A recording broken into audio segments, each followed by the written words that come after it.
అంత కొంపలే మునిగిపోయాని మొదటి పంతులోనే కూర్చున్నారు. పెద్ద పెద్ద కోటీశ్వర్లు వాళ్ళ పన్ను మానుకుని ఈ ఫంక్షన్కి వచ్చారు. మీరు పీకల దాకా మెక్కే వరకు వాళ్ళు వెయిట్ చేయాలా? మీరేమైనా పెద్ద కలెక్టర్ ఉద్యోగం వెలగబెడుతున్నారా ఏంటి? లేవండి, తర్వాత బంతిలో తీరిగ్గా మెక్కుదురు గాని.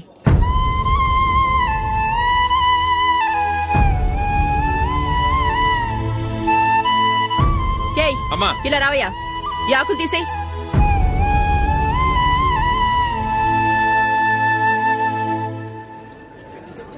ఆగండి, నీకు కొంచెమైనా మర్యాద తెలుసా? భోంచేసే వాళ్ళని ఇలా సగంలోనే లేపేస్తావా? మాకు మేముగా ఈ పెళ్లికి రాలేదు. నువ్వు శుభలేఖిస్తేనే ఈ పెళ్లికి వచ్చావు. స్టేటస్ చూసేదానివి మమ్మల్ని ఎందుకు పిలిచావు? ఇక్కడ ఇంతమంది తింటున్నారు, మా ఆయన ఒక్కరే నీకు చీపుగా కనిపించారా? మీరు ఊరుకోండి. నా మొగుడు ఈ రోజు మామూలు మనిషే, కానీ ఏదో ఒక రోజు పెద్ద పొజిషన్కి వస్తాడు. అప్పుడు మీరంతా మావాడేనంటూ